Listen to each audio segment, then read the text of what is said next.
What's up, shooters? Let's have a talk right here on the line. If you've ever looked past the sea of polymer and optics and felt a pull toward a classic wheel gun, listen to that instinct. Because what you're feeling isn't nostalgia. It's a seismic shift happening under our feet. Grandpa's wheel gun isn't collecting dust in 2025. It's staging a hostile takeover. While the tactical forums are endlessly debating the next micro-compact with a 20-round magazine, something raw and powerful has been happening in the real world. The Revolver is roaring back to life, and it's not asking for permission. You can see it in the data if you know where to look. We're talking about sales charts and range, rental logs, the places where hype dies and reality sets in, and the pattern is undeniable. It's a trend that makes brand new shooters scratch their heads. But for those of us who've spent decades smelling burnt powder, it's the most obvious thing in the world. In an age of complexity, brutal steel simplicity is what people are craving. Today, we're breaking down the specific revolvers that are carving out chunks of territory that once belonged exclusively to the semi-auto crowd. And make no mistake, this isn't just old-timers reliving their glory days. This is about a fundamental truth of firearms. There's an undeniable honesty to a handgun that feels like it was machined from a single block of raw purpose. It doesn't whisper, it declares. It tells you its only job is to work every single time, without updates or excuses. And nothing makes that statement louder than the Smith Wesson 686 Plus. This isn't some polite entry-level piece. This is a heavyweight champion that walks into the ring and makes Glock guys nervous. And in 2025, it's been appearing on bestseller lists and inside the range bags of serious shooters, especially the 4-inch and 6-inch barrel models built for when things get serious. People are lining up to pay a premium for it, and here's why. For a growing number of us, a 7-round cylinder of .357 Magnum housed in a full-lug stainless steel frame is a hell of a lot more reassuring than a plastic gun with a dozen potential failure points. You feel that DNA in the adjustable rear sights. You feel it in that glass rod snap of a single-action trigger brake.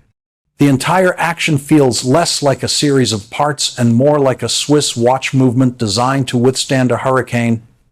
It's a purpose-built instrument, not a disposable commodity. On the range, the 686 Plus takes the violent kick of a full-house Magnum load and tames it, turning it into a predictable shove that lets you get back on target. Whether you're ringing steel, punching tight groups in paper, or staring down something with claws and teeth, it delivers. And if you're someone who makes a gun your own, the aftermarket support is massive. This Revolver is for the shooter who has graduated past the marketing noise and demands one thing: absolute soul-crushing certainty when the trigger is pressed. Then you have the ghost, the legend, the icon, the Colt Python. This gun didn't just re-enter the market, it kicked the damn door down wearing a custom suit and reminded everyone why its name is spoken in hushed tones. The 2025 Python, particularly the 6-inch blued variant, isn't just being sold to collectors to sit in a safe. It's being bought by shooters who intend to run it, and run it hard. Sure, when Colt first brought it back, there were some early production gremlins. But the new ones, they are dialed in. The lockup is like a bank vault, the double action pull is pure butter, and the entire platform is so refined you can bench rest it and chase rifle level groups. This isn't a wall hanger. This is a modern combat weapon forged from a legendary bloodline, and its sales numbers prove that. True quality never goes out of style. So we've talked about the legends. Now let's get our hands dirty and talk about the grinders. The guns that don't need a pedigree because their reputation was forged in mud, sweat, and decades of absolute abuse. Let's shift gears from the pedigree pistols to the blue-collar brawlers. Imagine a tool so damn reliable you'd use it to teach your own kid the fundamentals at the range, and then hand that same gun to them years later when they need to go hunt hogs in thick brush. That, in a nutshell, is the Ruger GP100. Ruger didn't set out to sculpt a piece of art for your coffee table. They forged a damn tank you can practically field strip with a multi-tool and a prayer. The reputation of the GP100 isn't built on slick marketing or Instagram aesthetics. It's built on a monstrously strong frame, a triple locking cylinder that feels like it could withstand a direct mortar strike, and a full underlug barrel that laughs at neglect. I've seen guys with tens of thousands of dollars in high-speed, low-drag, striker-fired race guns still point to a beat-up GP100 when asked what they'd grab for a job that demands sheer, uncompromising longevity. This gun eats full-power 357 Magnum loads the way a starving man eats a steak, deliberately, without complaint, and with devastating effect. If what you need is pure, unadulterated utility, the GP100 delivers it by the truckload. That substantial weight isn't a bug, it's a feature designed to soak up recoil, turning scorching Magnum blasts into manageable shoves that allow for fast follow-up shots. The simple trigger geometry and the ridiculously easy takedown system mean you can maintain it yourself in the field if you have to. That kind of bomb-proof reliability is a sales magnet for people who see their firearms as life-saving tools, not fashion accessories. No drama, just apocalyptic level results. And speaking of underdogs punching way above their weight class, let's talk about how Taurus quietly came in and completely flipped the script with the 856 Defender. Now hold on. Before you judge, listen. This isn't your daddy's bargain bin special. This blue-collar snubby isn't trying to win any beauty pageants. It's on a mission to outwork and outlive every single one of those $99 semi-autos that turn into jam-o-matics the second you need them most. Chambered in 38 Special Plus P with a handy 3-inch barrel and 6 shots on tap, the 856 is grabbing the market's attention for one simple reason. It delivers on the things that actually matter. Consistent ignition, easy concealment, and a price that makes sense for a first-time gun buyer or someone looking for a backup piece that won't fail. Don't believe me? Retail reports from this past June and July show the Defender outselling several popular entry-level semi-automatics under the $400 mark. That is not a statistical fluke. That is a conscious decision being made by buyers. They are trading magazine capacity for simpler mechanics, fewer points of failure, and an honest-to-God trigger. You pull it, it goes bang. Every single time. Americans who have been burned by cheap, unreliable polymer are finding a deep sense of security in that simple guarantee. Then you've got Kimber's K6s, a carry revolver that wears its refinement like a suit of armor. Kimber took everything they learned from making hyper-precise 1911 pistols and poured it into a 6-shot 357 Magnum snub nose that practically disappears under a t-shirt. This thing feels like a small piece of functional art. The double-action trigger pull is smooth and linear, with no stacking. The single-action breaks like a tiny icicle. And the factory sights are bright and genuinely usable, a shocking rarity on most micro-revolvers. Shooters who have been through a dozen different carry guns keep circling back to the K6s because it achieves that holy grail. It blends deep concealability with an accuracy potential that is devastating out to 10 or even 15 yards. And that landscape is filled out by guns like Colt's King Cobra Reboot, a gun that balances heritage with modern battlefield needs like optics-ready top straps. And you can never forget the little pocket rocket, the Smith Wesson 642. It's light enough to be forgotten in a pocket, but built with a seriousness that lets you trust it. It's the quiet professional for people who hope for peace but are prepared for noise. All of these storylines, the overbuilt workhorse, the budget brawler, the polished professional, and the deep cover ghost are crashing together this year to make the wheel gun a fierce competitor once again. So, I'll ask you directly, which one of these philosophies are you staking your life on? That's the real question, isn't it? Now, let's get brutally honest about how you plan to carry this thing and what you're willing to put on the sacrificial altar when the lights go out. Because the truth is terrifyingly simple. The best revolver for you depends entirely on what kind of violence you realistically expect to survive. Are you looking for a gun to tuck into a pocket and forget is even there, a last-ditch lifeline?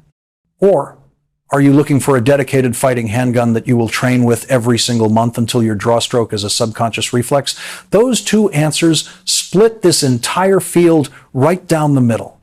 If your life demands deep concealment, where the gun has to be an absolute ghost, then the Smith Wesson 642 is still the undisputed king of that dark alley. We're talking 5 rounds of 38 Special Plus P in a featherweight package that vanishes inside a quality pocket holster. And yes, the recoil is, you're going to bite your hand when you practice. That's the price of admission for a gun you will actually have on you every single day without fail. If your number one priority is ensuring you are never unarmed, then a 642 in your pocket means you didn't leave your fate to chance when you walked out the door. The simple, enclosed hammer mechanics mean fewer snag points and fewer external parts to invite dirt or debris. When adrenaline is dumping into your system, you want fewer variables, not more. But what if your mission profile involves more than a 7-yard engagement? Maybe you work the night shift and have to cross a dark parking lot. Maybe your daily commute takes you down a lonely stretch of Interstate 95 with long open sight lines. That's where the big boys like the 686 Plus or the Colt Python come crashing into the equation. You gain capacity, you gain a massive velocity boost from the 357 Magnum, and you gain a sight radius that lets you make precise, fight-stopping hits at distances that would be pure prayer with a snubby. These aren't pocket guns, they are warriors. They are tools. You build a system around a rigid holster, a sturdy belt, and a commitment to training. The recoil is predictable, a heavy and authoritative push, not a sharp crack. And you'll make the hits that end the fight, not just start it. For the budget-conscious buyer who has been betrayed one too many times by a polymer pistol that chokes under pressure, the Taurus 856 Defender is the most logical pivot imaginable. You're not buying a fancy brand name, you're buying raw, unglamorous function. At a price point well under $400, you're getting 6 shots in a 3-inch barrel package that mitigates recoil far better than a tiny 2-inch snub. If your primary goal is to have a second chance tool that absolutely will not quit when your heart is trying to beat its way out of your chest, this is the kind of blue-collar problem solver that is earning its sales numbers the hard way. Now, for the shooter who wants to carry a small piece of craftsmanship, the Kimber K6s is the curveball that changes the game. It's a serious carry gun disguised as a gentleman's sidearm. The trigger geometry is sublime, the factory sights are excellent, and the overall fit and finish make it a gun you actually enjoy shooting at 10 and 15 yards. That's almost unheard of in the world of compact revolvers. If you are the kind of person who believes you should respect your carry gun enough to train with it diligently, the K6s will reward that discipline tenfold. And look, the modern King Cobra speaks directly to the crossover operator, the person who appreciates the revolver's legacy but also wants to mount a red dot and run the gun with modern tactics. It's the bridge between the old world and the new. But here is the absolute bottom line. A revolver fundamentally changes the conversation about failure. You are trading rounds and modularity for brutal simplicity. That means your training has to be brutally honest. If you carry a 642, your life depends on mastering reloads and one-handed shooting. If you carry a 686 Plus, you must commit to mastering that Magnum recoil. The tool itself is just dead weight. The combination of the tool and your work is what saves your life. So, which will it be between your ribs and the cold, hard world, the pocket ghost, the polished professional, the overbuilt tank, or the budget brawler? Your choice says more about your life than a price tag ever could. Your choice says more about your life than a price tag ever could. Let's bring this home and talk about the one thing that separates a firearm that collects dust in a safe from one that saves a life in the dark. It's the work. A revolver changes the entire equation because it changes the work you have to do. It simplifies the mechanical failure points, yes, but it demands absolute honesty in your training. Buying that wheel gun does not buy you a successful outcome. Only dedicated, repetitive, and realistic training does. Every single round you send down range after buying that 642, that 686 Plus, or that 856 Defender is a direct investment in your own survival. If you're carrying that 642 in a pocket or an appendix rig, you need to practice your draw until your body does it without your brain's permission. You must learn to tame that vicious recoil so your trigger finger doesn't flinch in the moment of truth. You need to master one-handed presentations, follow-up shots with your strong hand, and reloads with speed strips or loaders until it becomes second nature. These are not optional drills, they are the price of survival. The 642 trades a high round count for ultimate concealability. Your job is to turn that scarcity of ammunition into a brutal efficiency with every single shot. If your survival plan is built around the long reach and raw power of a 686 Plus or a Colt Python, then your mandate is to train with the full power ammunition you intend to carry. Shooting .357 Magnum is a completely different animal than plinking with light target loads. It rewards a crushed grip, an aggressive stance, and a sight picture that refuses to break under recoil. Those 4-inch and 6-inch barrels give you a tremendous ballistic advantage. Don't waste it. Failing to train with the power you carry is like buying a top-fuel dragster and never learning how to get it off the line. The pragmatic choice, the 856 Defender, comes with its own reality check. You bought that gun because you refused to gamble your life on a mystery meat polymer pistol. It's a tool for people who demand function over form. But even that simple, honest gun requires skill. That means consistent holster work, close quarters retention, drills, and a decisive trigger press that doesn't waver. A cheap gun in a skilled hand is a deadly weapon. An expensive gun in a hesitant hand is just a tragedy waiting to happen. The Kimber K6s and the modern King Cobra represent a higher promise. You can carry a piece of refined machinery and still train like an operator. They reward a higher level of skill, a smooth double-action stack, a perfect single-action break, and precise sight work out to 10 and 15 yards. These guns don't just invite discipline. They repay it with surgical accuracy and a deep sense of confidence. But in the end, mindset will always crush gear. A revolver strips away complexity, but it also forces you to make hard choices under fire. When to engage, when to move, when to create distance. You have a finite number of rounds. You must make every single one of them a conscious tactical decision. So what is the final verdict on the great revolver comeback of 2025? They aren't a fad, and they damn sure aren't museum pieces. They are a practical, powerful answer to the real-world problems of reliability and simplicity. Whether you choose the pocket-quiet 642, the overbuilt GP100 workhorse, the legendary Colt Python, the polished Kimber K6s, the no-nonsense 856 Defender, or the crossover King Cobra, choose with brutal honesty about your life and then train relentlessly. Which wheel gun will you trust with the last round you might ever fire? That's the one question only you and your training can answer.